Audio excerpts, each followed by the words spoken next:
অসমীয়া প্ৰতিগৰাকী সচেতন মানুহে জানে জোনমণি ৰাভাক হত্যা কৰা হ'ল। আমি সকলোৱে জানো জোনমণি ৰাভা দুৰ্ঘটনাত মৃত্যু নহয়। জোনমণি ৰাভা এগৰাকী সাহসী আৰক্ষী বিষয়া আছিলে। অসমত কেইগৰাকী মহিলা আৰক্ষী বিষয়া আছে?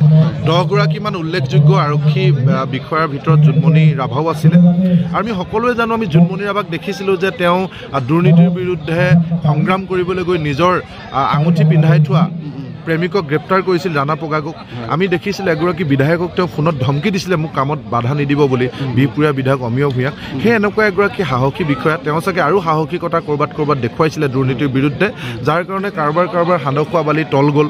আমি দেখিছিলোঁ যে লীনা দলে নাম সাঙুৰ খাইছিলে, কিন্তু লীনা দলে যেতিয়া এগৰাকী মুখ্যমন্ত্ৰীৰ ভাতৃৰ লগত ফটো এখন ভাইৰেল হ'ল অন্তৰংগ, তাৰপাছতে লীনা দলেক ৰেহাই দিয়া হ'ল। গতিকে আচলতে জোনমণি ৰাভাই বহুতৰ নিন্দা হৰণ কৰিছিলে, বহুতক শান্তিৰে শুবলৈ দিয়া নাছিলে। দুৰ্নীতিৰ লগত লুটি পুতি থকা পলিটিচিয়ান আৰক্ষী বিষয়াবিলাকক আচলতে তেওঁ শান্তিৰে শুবলৈ দিয়া নাছিলে।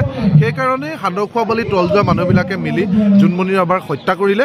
সেইকাৰণে আচলতে এতিয়া মানে কেঁচু খান্দোতে সাপ ওলোৱাৰ ভয়ত তেওঁলোকে তদন্তটো বিপথে নি CBIৰ জৰিয়তে, আপোনালোক সকলোৱে জানে CBI আজিকালি কাৰ মতে চলে, CBI কাৰ আঙুলিৰ ঠাৰত নাচে। গতিকে CBIৰ জৰিয়তে আমাক এটা ঠগিবৰ কাৰণে আচলতে জোনমণি ৰাভাক ঘটনাটো তল পেলাই দিয়া হ'ল আৰু জোনমণি ৰাভাক সাধাৰণ দুৰ্ঘটনা হিচাপে এটা প্ৰতিষ্ঠা কৰি দিয়া হ'ল। হয়, যিটো তদন্ত চলি আছিল জোনমণি ৰাভাৰ ৰহস্যজনক যিটো ঘটনাক লৈ পেলাই যিটো তদন্ত চলাইছিল লাভলী কাটাৰীয়াৰ তত্বাৱধানত, গতিকে এই তদন্তক সমগ্ৰ অসমবাসীৰ ৰাইজে ভেকু ভাওনা আখ্যা দিছিল। আপুনি কি বুলি ক'ব? দুটা কথা। প্ৰথম কথাটো হৈছে CBIৰ প্ৰতি আমাৰ এতিয়া বিশ্বাসযোগ্যতা নাই, কাৰণ CBIয়ে আচলতে এতিয়া চৰকাৰৰ আঙুলি ঠাৰত নাছে, এক। আৰু দ্বিতীয় কথা হৈছে CBIটো আৰু শক্তিমান নহয়, CBIটো স্পাইডাৰমেন নহয় যে CBIয়ে তেওঁলোকক যদি সাক্ষী প্ৰমাণ যোগান নধৰে তেতিয়াহ'লে CBIটো আৰু কিবা এটা আলাউদ্দিনৰ চাকি লৈ নাহে। গতিকে CBI কেছটো দেৰিকৈ দিয়া হ'ল। CBIত হয়তো দক্ষ বিষয় আছে, কিন্তু তেওঁলোকক প্ৰথমতে অসম পুলিচক দি সময় নষ্ট কৰা হ'ল, CIDক দি সময় নষ্ট কৰা হ'ল। তাৰপিছত ৰাইজৰ বিপুল দাবীক CBIক যেতিয়া দিলে তেতিয়ালৈ অলৰেডি সাক্ষী প্ৰমাণ সকলো নষ্টই হৈ গ'ল। এতিয়া CBI একো সাক্ষী প্ৰমাণ নোহোৱাকৈ তেওঁলোকে তদন্ত কৰিবলগীয়া হ'ল, যাৰ প্ৰমাণ তেওঁলোকে চাৰ্জশ্বিটেই দিব নোৱাৰিলে। অভিযোগনামা নিদি ডাইৰেক্ট ফাইনেল ৰিপৰ্ট দিব লগা হ'ল, কিয়? তেওঁলোকৰ হাতত কোনো প্ৰমাণ সাক্ষ্য নাছিলে। এতিয়া আপোনালোকে এটা চাব যে কেনেকুৱা হ'ল যে ইমান মানুহে তদন্ত কৰিলে, পুলিচে তদন্ত কৰিলে এই সৰু এক্সপ্ৰেছৰ গাড়ীখনত, কিন্তু একো নাপালে। CIDয়ে তন্নকে চিট খুলি পৰীক্ষা কৰিলে, একো নাপালে।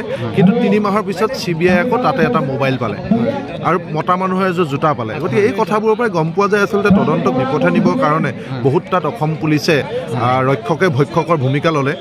আৰু এইটো দুৰ্ভাগ্যজনক কথা, আমাৰ বেয়া লাগে আচলতে। এতিয়া অসম পুলিচত যিবিলাক সাহসী বিষয় আছে, আমি দেখিলোঁ আমাৰ এইটো অঞ্চলতে বৰপথাৰত এটা সময়ত বিনোদ ফাংচু নামৰ বিষয়া এগৰাকীক হত্যা কৰা হ'ল, তেওঁৰ তদন্ত একো নোলালে।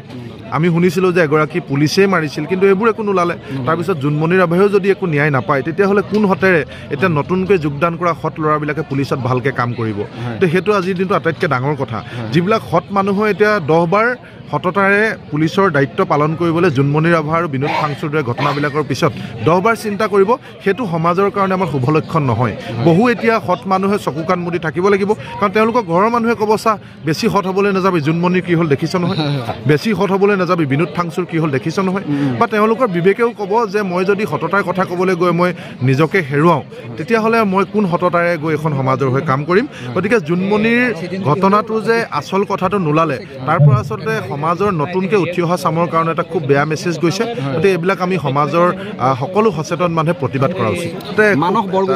ৰহস্যজনক কথা, তেওঁক বহুতে তেওঁ পুলিচৰ মানুহ বুলিও কৈছে, বহুতে আকৌ তেওঁক মানক চলিহা বুলি কোৱা যিজন ভণ্ড প্ৰতাৰক, তেওঁৰ লগত সম্পৰ্ক থকা দেখি বহুতে আকৌ তেওঁক বেলেগভাৱেও ভাবিছে। গতিকে এই কথাটো আচলতে এতিয়া একেষাৰে ক'ব পৰা কথা নহয়। গতিকে আমি ভাবোঁ যে আলফাৰ সংগ্ৰামখনৰ লগত জড়িত পৰেশ বৰুৱা ডাঙৰীয়া যদি তেওঁলোকে সেই গোটেই কথাবিলাক ভালকৈ জানিব। গতিকে আমি ভাবোঁ যে মানক বৰগোহাঁয়ে যিবিলাক কথা কৈছে সেই কথাবিলাকৰ আঁত ধৰি আচলতে তদন্তবিলাক হ'লে ভাল। কাৰণ কিয় তেওঁ যেতিয়া কৈছে, তেওঁ কিছুমান বিশ্বাসযোগ্য কথা কৈ তদন্তৰ কথা কৈছে, তেওঁ বহুত কেইবাটাও ডাঙৰ অভিযোগ আনিছে। গতিকে পুলিচে বা আইনত আচলতে তেওঁলোকে মানুহজনৰ অনুপস্থিতিত তেওঁ যিবিলাক কথা কৈ থাকে সেই কথাবিলাকৰ আইনগত কোনো প্ৰাসংগিকতা বা বৈধতা নাথাকে। এই কথাটো কেনেকৈ আইনে বিচাৰ কৰে আমি চাম। হয়, জোনমণি ৰাভাৰ যিটো ৰহস্যজনক মৃত্যুৰ তদন্ত প্ৰথমতে অসম প্ৰশাসন বিভাগে কৰিলে, তাৰপাছত CIDয়ে কৰিলে, তাৰপাছত CBI কৰিলে, সম্পূৰ্ণ বিফল হোৱা দেখিবলৈ পোৱা গ'ল।